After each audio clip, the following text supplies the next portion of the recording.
Hello, friends. My name is Clifford Chukwemeka Iraya, and I'm bringing you greetings from the great city of Houston on this 27th day of May 2020. May 27, 2020. And today is the 53 years after the death of the Nigerian Federation. Yes, you heard me right. It was 53 years today, precisely on the 27th of May 1967, that the Federation of Nigeria was killed and finally buried. You can ask me how. Yes, because of this document called Decree number 14 that was promulgated by the military headed by a man called Yakubu Gowon. Yakubu Gowon promulgated and signed off Decree number 14, which eventually killed and terminated the Federation of Nigeria 53 years ago. And coincidentally, it is the day I'm making my final video, and the second part of the two-part video that was planned making. I already did the first one, which was on the topic, why the Constitution? And today, we are going to talk about why constitutional force majeure. Before I do that, I would like to read from what I gleaned from the internet. What is force majeure? I'm going to read direct so that it doesn't look like I'm making up my own words. Force majeure is a legal term denoting an unforeseen, disruptive event that obstructs the fulfillment of an agreement or a contract. Let me repeat that. It says that force majeure is a legal term denoting an unforeseen or disruptive event that obstructs the fulfillment of an agreement or a contract. And if you recall, Dr. Amos Akingba, Professor Akin Oyebode, Chief John Nyamodo, Mark Olise, Professor Senator Adeyeye, and a host of others, they have all said that the Constitution is a social contract. So there is that element of contract in it. But let me go ahead and read more of what I gleaned from the internet. It says that a force majeure essentially frees both parties from liability or obligation. So if you have two parties or multiple parties, one there is a force majeure, it frees them from any obligation. The importance of force majeure in a contract, remember that the Constitution is a social contract. The importance of a force majeure in a contract is that it relieves a party from an obligation under the contract, or it suspends that obligation. In other words, once there is a force majeure, then there is no obligation on either the two parties or one party to meet up with the terms of that contract. And we also are aware that a constitution, like I said earlier, is a social contract. And so now, the question now is, why are we talking about constitutional force majeure?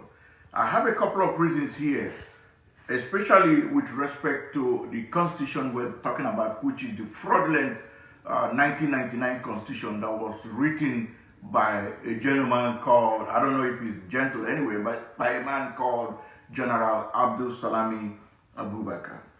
First of all, in my previous video, the video I made before this, I made everybody to understand that a constitution has two parts, and it has two steps, and they must be followed in those two steps.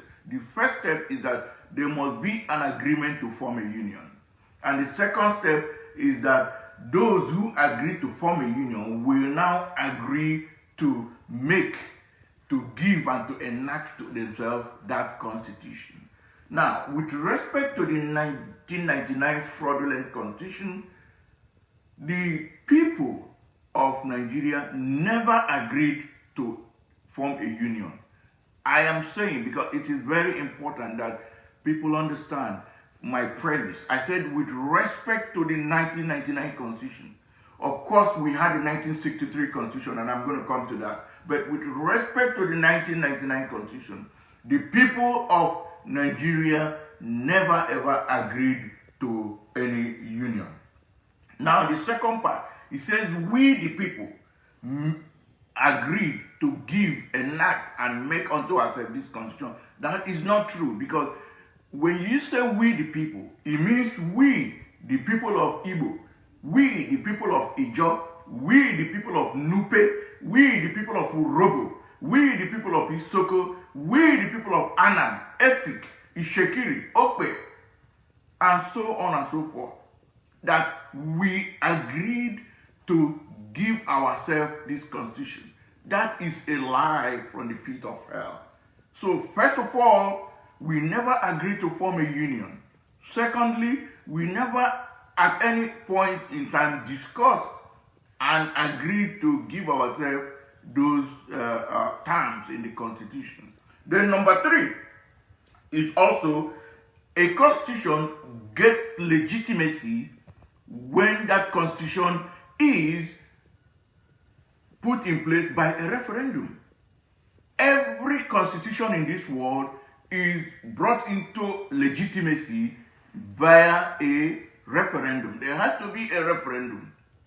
There was no referendum for the 1999 Constitution for it to be legitimate. Therefore, it is an illegitimate and fraudulent constitution. Number four is that inside the constitution, in that constitution, it has 36 states and 774 local governments. We were never consulted. I just talked about what happened 53 years ago on the 27th of May 1967 when Yakubu Gowon unilaterally, together with his northern military officers, created 12 states. Meanwhile, when an agreement was reached at Lancaster in 1959 for us to form a union called Nigeria, it was agreed that there shall be 3 regions as at that time. Later in 1963, there was a plebiscite, a referendum that created the Midwestern region. And so, unilaterally, the military created 12 states. As if that wasn't enough, Murtala Mohammed added 7 to make it 19 before he was assassinated. And then Babangida increased it.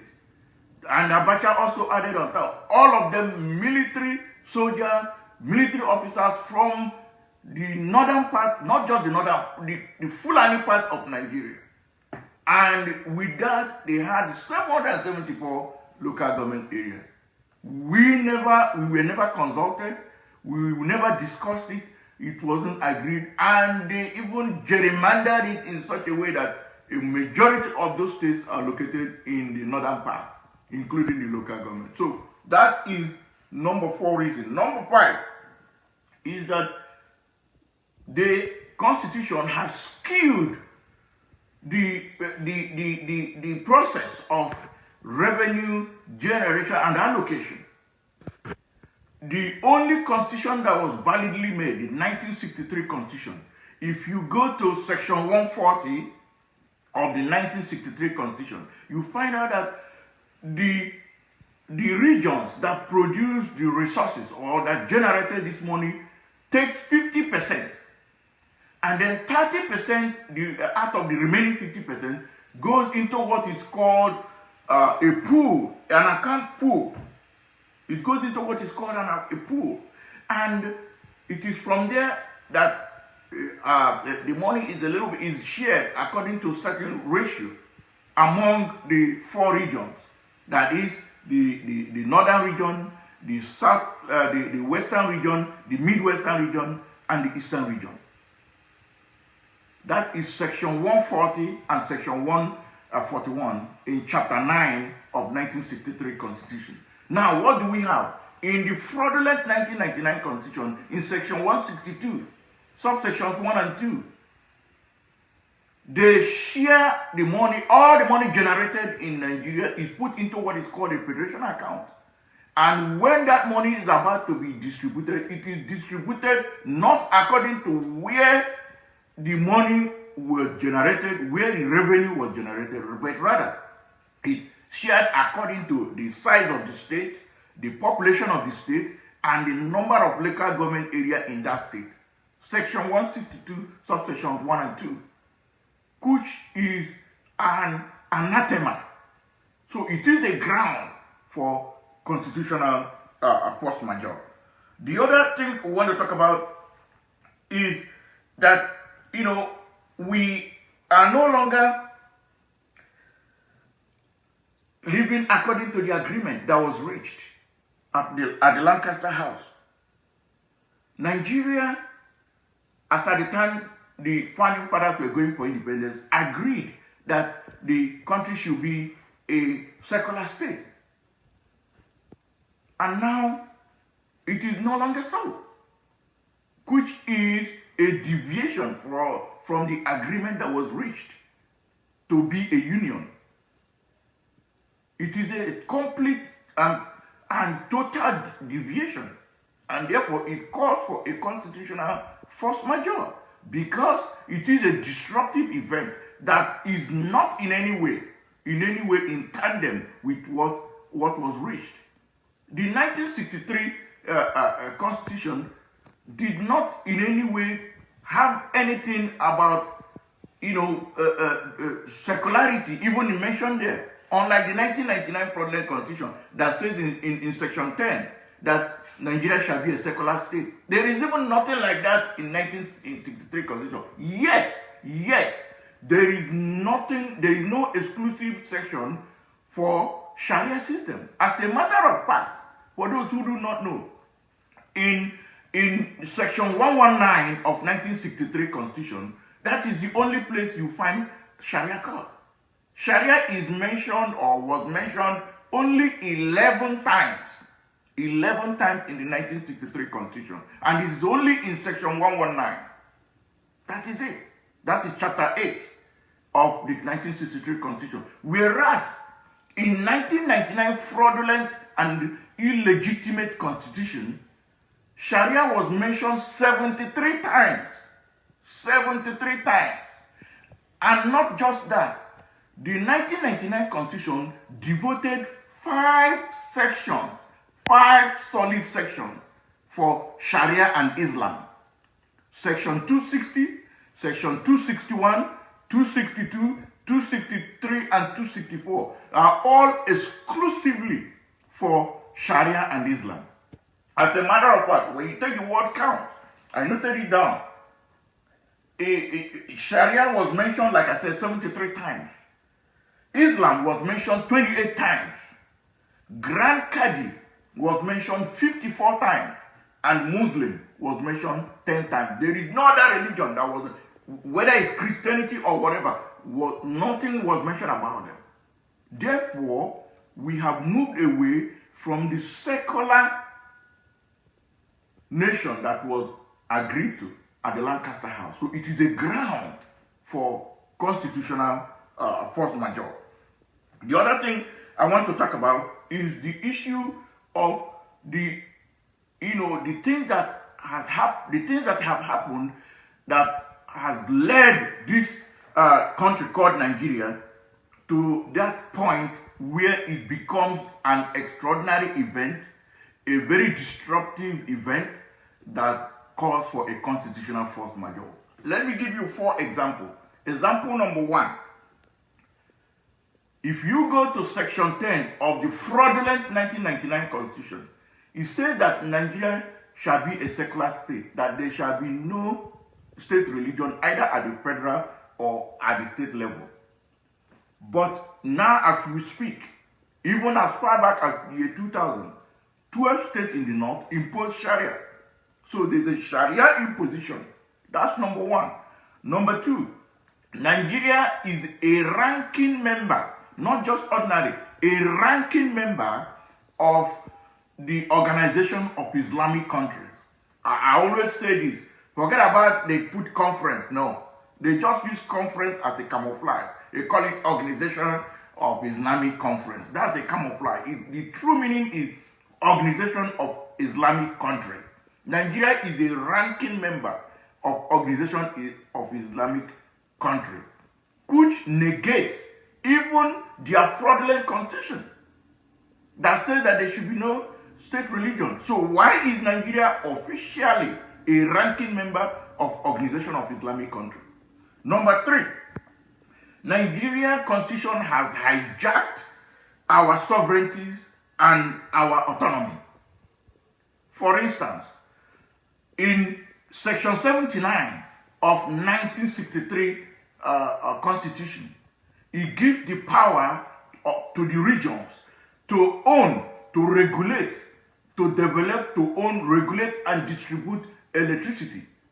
That is not the case. Instead, the whole thing was put in Section 4, Subsection 2 of 1999 Constitution and transposed it and explained it in Schedule 2, Part 1. So our sovereignty, our autonomy, and that independence to operate our infrastructure has been taken away from us. I don't even want to go to the one of oil and gas. As a matter of fact, the 1999 Constitution strips us of our right to operate our resources. So it is a very strong ground for constitutional force majeure. And also the same thing goes with the exclusive list. As a matter of fact, do you know that the 1963 Constitution puts arms and ammunition under the state control? The states have the power over arms and ammunition. I mean, not the states, rather, the regions. Whereas in the 1999 Constitution, it is absolutely exclusively for the Fulani government of Nigeria that they call federal government. Ordinary business name registration is in the hands of the states in the 1963 Constitution. Whereas in the 1999 Constitution, it is on the exclusive list of the Fulani government of Nigeria, otherwise called Federal Government of Nigeria. There are so many other things to talk about. Do you know that even the operation of the traffic on a federal highway is on the list of the state, or the region rather, in the 1963 Constitution, whereas in 1999 it's exclusively on the list of the Fulani government of Nigeria, otherwise called the Federal Government of Nigeria. Even, do you know that census is a regional affair? When we say census, people only think about population. You have population census, you have industrial census. So census as a topic is an overarching policy. Census is under the direction of the regions in the 1963 Constitution, whereas in the 1999 Constitution, it is exclusively for the Fulani government of Nigeria, otherwise called the Federal Government of Nigeria. So there are so many grounds for to declare constitutional force majeure. Do you know that Ahmadu Bello, when the discussions for independence was going on, Ahmadu Bello wanted Sharia for even the entire country. The colonial master told him, no, you may want to try it in the north, but not for the country. And he now wanted to have Sharia in the north. The middle belt said they were pulling out. So in order to carry them along as part of the northern region, he had to, give out, or he had to, put away that part of it that has to do with Sharia. And that is why in the 1963 Constitution, you don't see anything about Sharia government or whatever. But when they now jettison that constitution with whatever they did from Decree 14 all the way to Basanjo and Murtala Muhammad 1979 Constitution, and then this fraudulent and illegitimate 1999 Constitution, that was when they went haywire and decided to Sharianize or Islamize the rest of the country called Nigeria. Therefore, it is very, very imperative that we know that there are grounds for constitutional force majeure. And the final point I want to make, which is even a very grievous offense, and I am sure that people watching this video will be very shocked to hear what I want to say now. Do you know that the right to self-determination under the 1999 Constitution is unconstitutional? Let me repeat that. Probably you didn't get what I said.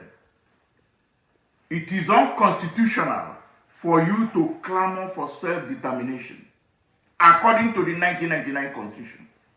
And I'm going to prove it to you. Now, let me also make it clear from what I gleaned here on the internet. It said, in every country, the Constitution is supreme and above any law. The Constitution is supreme above any law. What does that mean? In every country, you have two sets of laws. You have what is called the Constitution, and then you have laws of the federation or laws of the country. The people, the citizens, they make and approve the Constitution. The elected representatives, like State House of Assembly, House of Representatives, and Senators, they make the laws. And then either the governor for state or the president signs it into law. But where the Constitution and the laws of the country come in collision, where they contradict or where there are some things that are in opposition to each other, the Constitution is superior. The Constitution takes priority. The Constitution wins. The Constitution defeats the law. Why am I trying to make all this explanation? Now, there is a law in Nigeria called Cap A9, Laws of the Federation of Nigeria 2004. In Article 20, that law is sectioned in by article. Article 20 of that law says that indigenous people have right to self-determination. There is no doubt about it. But that is the law of the Federation. It is not the Constitution. Now, when you go to the fraudulent and illegitimate 1999 Constitution, in Section 2, subsection 1, it says, in Section 1, subsection 3, I beg your pardon, Section 1, subsection 3 of the Constitution, it says that if there is a clash between that Constitution and any law, when there is a contradiction, when there is a conflict, when there is something that is saying opposite directions in both of them, that the one from the law of the Federation is invalid. It is the one that is in the Constitution that will be the main one that will be valid. That is Section 1, subsection 3 of the Constitution. Now, if you go to Section 2, subsection 1 of Nigerian Constitution, which is a fraudulent one and an illegitimate one, it says that Nigeria shall be indissoluble and indivisible. Let me repeat that, and I'll paraphrase it so that we will understand. In fact, let me even read it the way it is stated in the Constitution. Section 2, subsection 1. Nigeria is one indivisible and indissoluble sovereign state to be known by the name of the Federal Republic of Nigeria. Nigeria shall be one indivisible and indissoluble sovereign state to be known by the name of Federal Republic. What it means is that there is no part of Nigeria that you can remove from Nigeria, or you cannot dissolve Nigeria, because there are two ways to do away with Nigeria. Either dissolve it, there is nothing like Nigeria again, or you divide it. So the constitution is saying that you cannot take anything out of Nigeria. It is one. You can't dissolve it. You cannot divide it. So when you take this part, compare it to Article 20, Cap A9, you can see there is a clash. There is a contradiction. There are opposing views. Article 20 is saying that indigenous people have right to self-determination. That is, right to come out and be on their own. That means if Nigeria is like a circle, and indigenous people in a particular part of that circle, that they have right to come out of that circle and be on their own. That is Article 20, Cap A9, Laws of the Federation of Nigeria, 2004. Section 2, subsection 1, is saying that nothing like that, that Nigeria remains that full circle. So, that shows that it is unconstitutional for anybody to talk about self-determination, because that means you are going to go against Section 2, subsection 1. So, it all shows that there are extraordinary events that are now in place that calls for the suspension of this book of Lucifer, this pack of lies, this fraudulent and illegitimate document, because it was not put to referendum. Good people of the world, especially our American friends and our European friends, I would like to use this opportunity to inform everyone that in the coming days, a constitutional force majeure will be declared, and 75% of what is now known as Nigeria are already saying that they will not live up to the obligations. What am I talking about? Please, I need you to zoom in on this.